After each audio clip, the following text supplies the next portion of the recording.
आप सभी को नमस्कार, सुप्रभात। सार्थक government job point YouTube channel आप सभी लोगों का हार्दिक स्वागत करता है।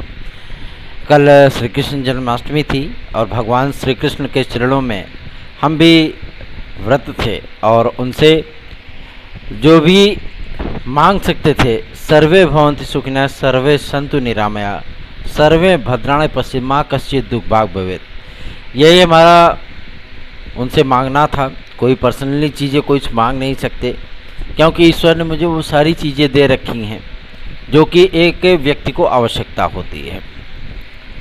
खबरों की शुरुआत करेंगे। चैनल पर नए हैं तो चैनल को सब्सक्राइब कर लें, वीडियो को लाइक कर दें, शेयर कर दें। बेल आइकन दबा करके रखेंगे तो आपको नोटिफिकेशन मिल जाएगा और आप उसे शेयर कर पाएंगे। मैं आप सभी लोगों से कल शाम की वीडियो में रूबरू हुआ था और एनसीटी की संशोधित गाइडलाइन के बारे में मैंने बातचीत की थी। तो जाहिर सी बात है, हमारे बीएड डिग्री धारक जो भाई बहन हैं उनको तो ये बातें बहुत अच्छी लगी, लेकिन कुछ डीलेट और बीटीसी के छात्र भी हैं जो कि मतलब बौरा गए। और सबसे बड़ी चीज़ ये होती है, मैं इस बात के लिए उनको कह देना चाहता हूँ कि कभी भी उत्साह में आकर के अति आत्मोत्साह के शिकार मत हो जाया करिए। यही गलती राहुल गांधी जी ने भी की थी और उनकी संसद की सदस्यता चली गई थी 2 वर्षों के लिए।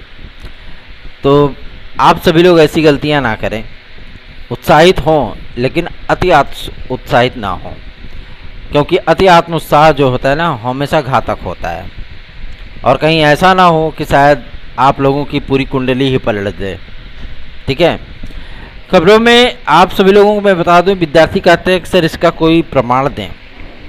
देखिए, प्रमाण के तौर पे जो विद्यार्थी मुझे पर्सनली जानते हैं, इस चैनल पे बहुत सारे ऐसे विद्यार्थी हैं जो कि मुझे पर्सनली व्यक्तिगत तौर पे जानते हैं। और सबसे बड़ी चीज़ ये है कि मैं इतने कॉन्फिडेंस सारी चीज़ें क्यों कर पाता हूँ, क्यों कह पाता हूँ, उसकी एक वजह है। क्योंकि मैं बीजेपी का रजिस्टर्ड कार्यकर्ता हूँ, फील्ड स्तर पे पार्टी के लिए काम भी करता हूँ। दूसरा, मेरे घर से हरदोई शाहाबाद की जो विधायक महोदया हैं आदरणीय रजनी तिवारी जी, वो मेरे घर से ही हैं। इसमें योगी कैबिनेट की मिनिस्टर हैं वो, ठीक है ना। और मेरे भ्राताश्री भी बीजेपी के जिला सचिव हैं। तो चीज़ें आसान हो जाती हैं आपकी बातें शासन तक पहुंचाने में और आपकी बातों पर गौर करने में, और आपकी समस्याओं के निराकरण के लिए जो चीज़ें हो पाती हैं वो एकदम क्लियर हो जाती हैं। एनसीटी जयपुर संस्थान में मेरे रिलेशन के ही लोग हैं और एक नहीं 2 लोग हैं, ठीक है ना। और मैं आप सभी लोगों को इसलिए पूरे कॉन्फिडेंस के साथ कह सकता हूँ, बता सकता हूँ कि बिना बीएड के एनसीटी की द्वितीय गाइडलाइन मतलब रिवाइज्ड गाइडलाइन नहीं आएगी। एकदम स्पष्ट है। बीएड को इग्नोर करना, जाहिर सी बात है केंद्र सरकार भी ये चीज़ें जानती है। और शिवराज सिंह चौहान जी ने तो बहुत ही भावुक पत्र लिखा है इसके बारे में, क्योंकि वहाँ तो नवंबर में विधानसभा चुनाव है। और विधानसभा चुनाव में मैं आप सभी लोगों को बता दूं, 85 सीटें ऐसी है, 85 सीटें जहाँ पे इन डिग्री धारकों का जो है वो बोलबाला है। 85 सीटें, जाहिर सी बात है आप सभी लोग खुद स्वयं समझ सकते हैं कि क्या कुछ हो सकता है, ठीक है ना। तो इन तमाम मुद्दों को लेकर के बहस की आवश्यकता नहीं है, हमें सिर्फ अपने कार्यों पर ध्यान देना है। कार्यों पर इसलिए ध्यान देना है क्योंकि अगर हम लोग आंदोलन ना करें, अगर हम लोग शांतिपूर्वक बैठ जाएं, जैसे कल विद्यार्थियों ने ट्वीट किया ट्विटर पे और नंबर 1 ट्रेंड किया ये, ठीक है ना। क्योंकि राजनेता जितने भी होते हैं वो फेसबुक इंस्टा चलाने से बेहतर है कि वो ट्विटर देखते हैं, ठीक है। और जो ये नंबर 1 ट्रेंड किया तो उसमें सिर्फ और सिर्फ एक इम्पैक्ट ये देखने के लिए मिला, जो कि आप सभी लोगों के फेवर में बयान आने शुरू हो गए। अधिकाधिक संख्या में आप लोगों ने ट्वीट किया, इसके लिए बहुत बहुत धन्यवाद।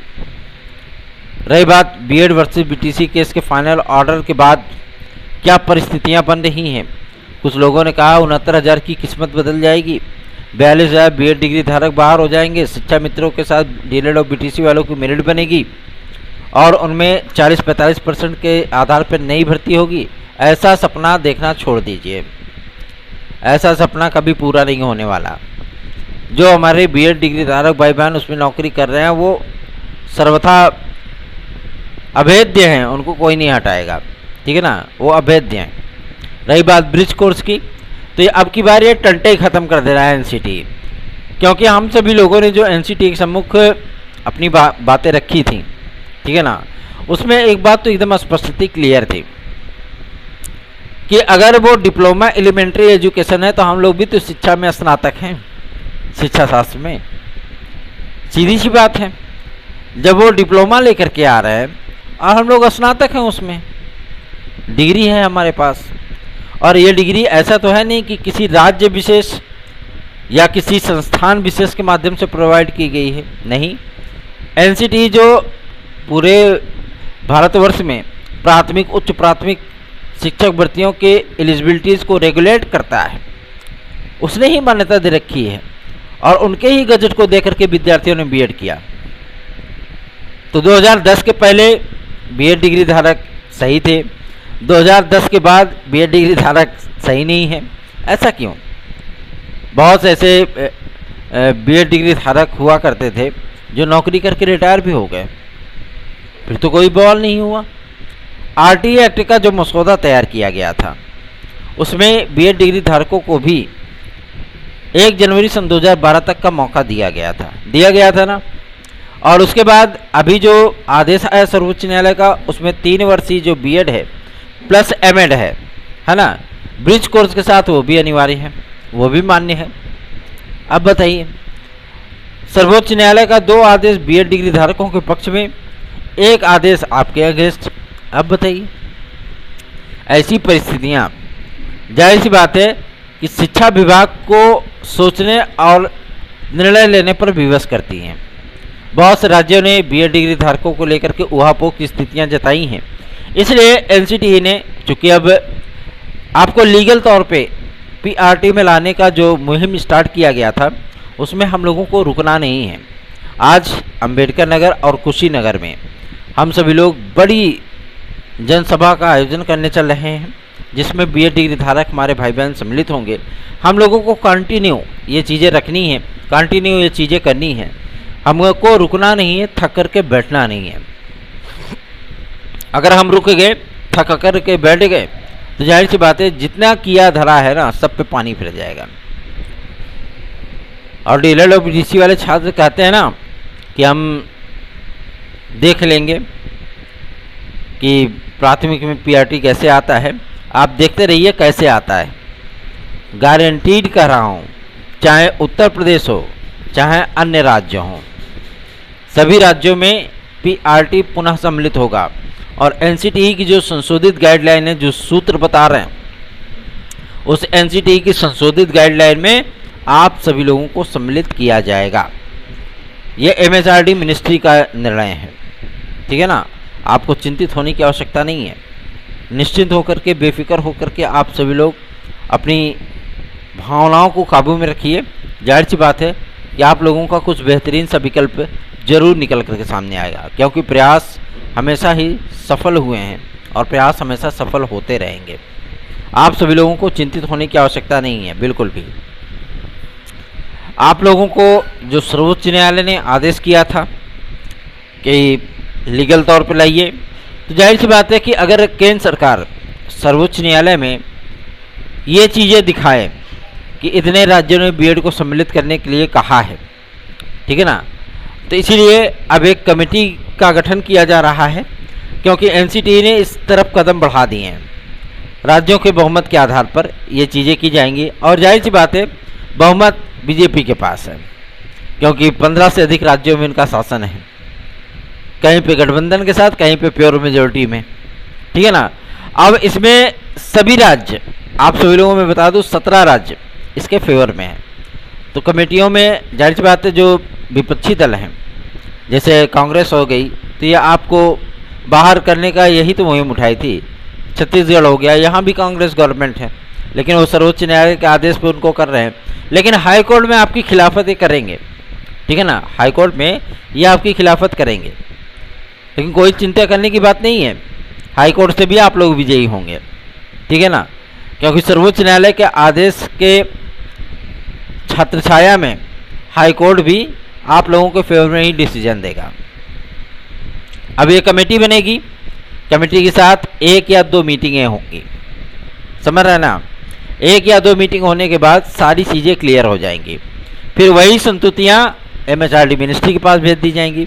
MHRD मिनिस्ट्री आपकी गाइडलाइन तय कर देगा कि जब भाई राज्यों की ये मंशा है, राज्य चाहते हैं कि हमें सम्मिलित किया जाए, तो जाहिर सी बात है कोई आपत्ति भी नहीं है। तो इसलिए आप सभी लोगों को रिवाइज्ड गाइडलाइन में इसको सम्मिलित किया जाएगा। और रिवाइज्ड गाइडलाइन की ज़रूरत क्यों है? क्योंकि बहुत से जगहों पर विरोधाभास की स्थितियां उत्पन्न होती जा रही हैं, लगातार कोर्ट केसेस बढ़ रहे हैं, लगातार भर्ती संस्थान जो है उहापोह की स्थितियों में जी रहे हैं। ऐसी परिस्थितियों में रिवाइज्ड गाइडलाइन, क्योंकि एक मानक संस्था अगर पूरे भारतवर्ष में, जैसे 2018 वाली अधिसूचना जब जारी हुई थी, कहीं कोई विवाद नहीं था, हर जगह बीएड विद्यार्थी सम्मिलित होते थे, हर जगह डीएलएड और बीटीसी विद्यार्थी सम्मिलित होते थे।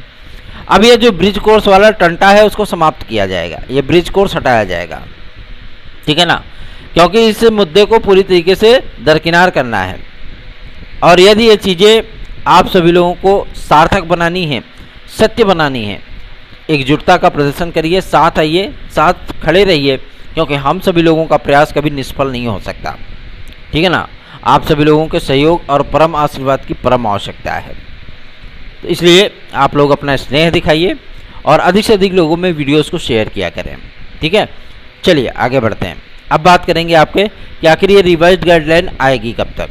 मैं आप सभी लोगों को बता दूं, सितंबर महीने में इस पर कुछ बड़ा सा होने वाला है।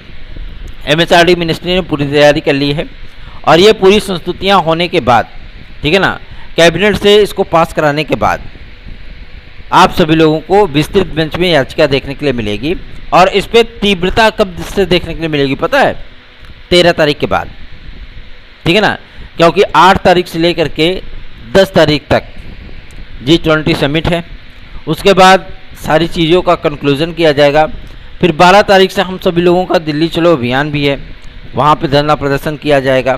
पूरी एकजुटता के साथ हम लोग शक्ति प्रदर्शन करेंगे, जिसके माध्यम से आप सभी लोगों को ये चीज़ें देखने के लिए मिलने वाली हैं। NCTA और MHRD मिनिस्ट्री अगर आपके साथ पार्टी बनती, सर्वोच्च न्यायालय में विस्तृत बेंच में जाती, तो उसका इम्पैक्ट कुछ और हो सकता था। सर्वोच्च न्यायालय में याचिका करने से पहले MHRD मिनिस्ट्री उन तमाम संशोधनों को, उन तमाम संस्तुतियों को अपने पास एकत्र कर लेना चाहती है, जिसके माध्यम से विस्तृत बेंच अर्थात संविधान पीठ उनके फेवर में फैसला दे सके, ठीक है ना। इसलिए राज्य सरकारों को बहुत जल्दी ही पत्र जारी कर दिए जाएंगे कि आप मीटिंग में से हिस्सा लें। और NCTA उनके साथ बातचीत करेगी, उनके यहाँ के शिक्षा मंत्रियों से बातचीत करेगी, ठीक है ना, और प्रमुख सचिवों से बात करेगी। हो सकता है मुख्यमंत्रियों की मीटिंग बुलाई जा सकती है और इन तमाम मुद्दों पर उनसे जवाब मांगा जाएगा।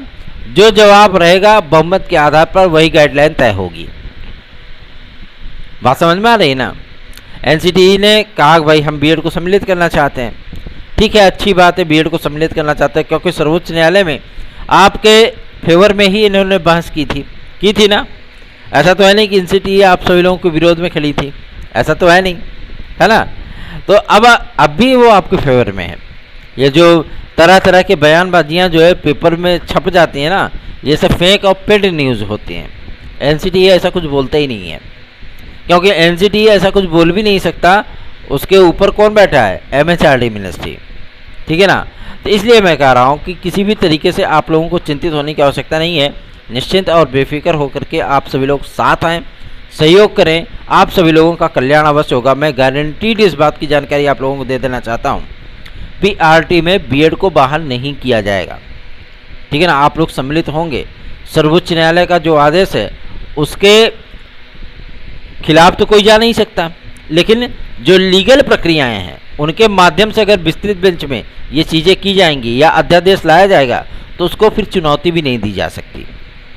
वो जरूरी संशोधन, जरूरी प्रक्रियाओं से इस विधेयक के प्रारूप को गुजारना बेहद आवश्यक है, ताकि किसी भी प्रकार की कोई वैधानिक समस्या ना हो। जब आदरणीय डिफेंस मिनिस्टर जी का हम लोगों ने आवास का घेराव किया था, तो उन्होंने भी इस बात को स्पष्ट कर दिया था कि इस बार पूरी तरीके से अस्थायी रूप से बीएड विद्यार्थियों को पीआरटी में सम्मिलित किया जाएगा और इसके लिए जो जरूरी प्रक्रियाएं हैं, जो कानूनी प्रक्रियाएं हैं, उन सारी प्रक्रियाओं से हम लोग गुजर रहे हैं और सारी चीज़ें करने के बाद ही संशोधित गाइडलाइन को जारी किया जाएगा। हम सभी लोगों को एनसीटीई और एमएचआरडी मिनिस्ट्री की तरफ से 45 दिनों का समय दिया गया था, ठीक है ना। जब 18 तारीख को हमारे टीम के सदस्यों ने एमएचआरडी मिनिस्टर से मुलाकात की थी, उनको ज्ञापन सौंपा था, मैंने थंबनेल के तौर पर लगाया भी था उनकी फ़ोटो वगैरह।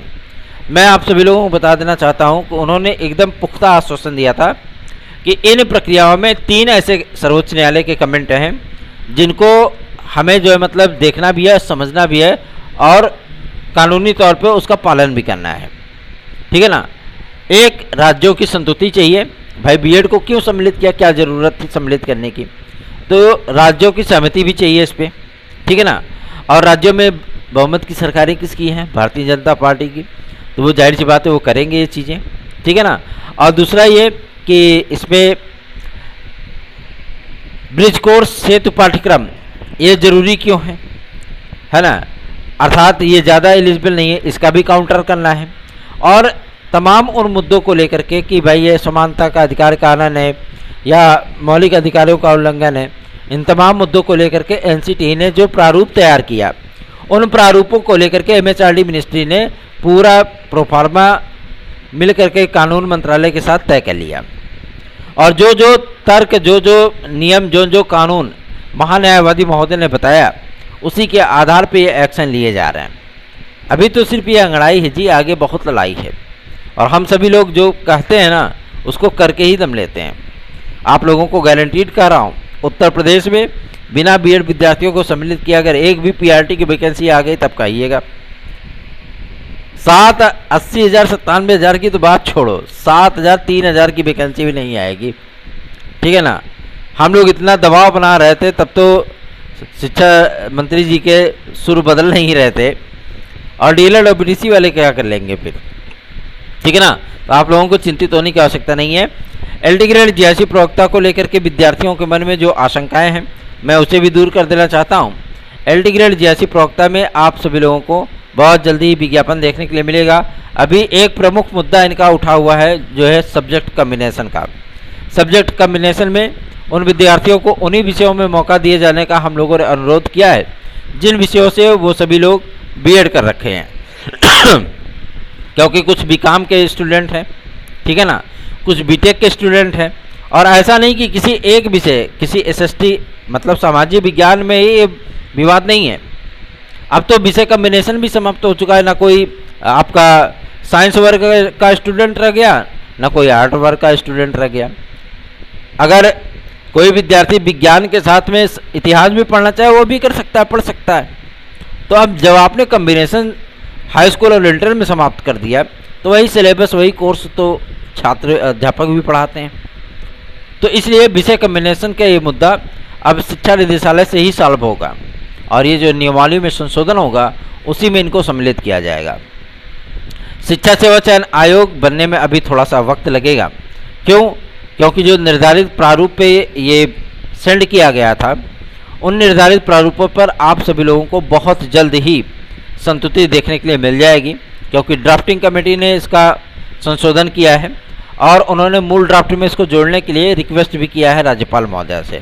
बहुत जल्दी इस पर निर्णय हो जाएगा। उम्मीद कर सकता हूँ कि 20 तारीख तक आप सभी लोगों का ये पूरा मामला सॉर्ट आउट हो जाएगा, ठीक है। उसके बाद शिक्षा सेवा चयन आयोग बन जाएगा, फिर आप सभी लोगों को परीक्षाओं की जो गतियाँ हैं वो स्टार्ट हो जाएंगी। आप लोगों के पास अभी 2 से 3 महीने का वक्त है। बेहतरीन तैयारियां कर लीजिए ताकि आप लोगों का भविष्य उज्जवल हो सके, ठीक है ना। चलिए आगे बढ़ते हैं। अब बात करेंगे, अगर आप विद्यार्थियों से पूछते हैं, विद्यार्थी कहते हैं सर आपका व्हाट्सएप नंबर क्या है, 830 32 72 282। इस व्हाट्सएप नंबर पे आप लोग हमसे नोट्स आदि प्राप्त कर सकते हैं किसी भी प्रतियोगी परीक्षा की, ठीक है ना, चाहे वो टेट हो, C TET, super TET, TGT, PGT, LT जैसी, यूपी कांस्टेबल, यूपीएसआई, यूपी के कोई भी वैकेंसियाँ अगर आपकी आती हैं आप उस पर संपर्क कर सकते हैं। दूसरा ये कि अगर आप यूपीटीपीएससी की किसी भी भर्ती परीक्षा की तैयारी कर रहे हैं तो आप उस पर भी आ सकते हैं। अभी ये जो प्रस्ताव को मंजूरी मिली है पीईटी एग्ज़ाम को लेकर के, मैं आप लोगों को बता देना चाहता हूँ, पीईटी एग्ज़ाम के लिए आप लोग टेंशन मत लीजिए। ठीक है ना। ये आगे भी बढ़ सकता है, नवंबर तक जा सकता है, तो चिंतित होने की आवश्यकता नहीं है। आप लोग इसी तरीके से स्नेह और आशीर्वाद अपना इस चैनल पर बनाए रखिए। बीएड के लिए हम सभी लोग जितना जी जान से जुटे हुए हैं, आप सभी लोगों को पीआरटी में पुनः वापस ले आएंगे, ठीक है ना। और सबसे बड़ी चीज़ मैं आप सभी लोगों को बता दूं, आज अंबेडकर नगर और कुशीनगर में विशाल धरना प्रदर्शन का आयोजन है। आप सभी लोग भी इसे सोशल मीडिया तक पे आप लोग प्रमोट करिए, यही आप लोगों से गुजारिश है। धन्यवाद। आप सभी का दिन शुभ हो।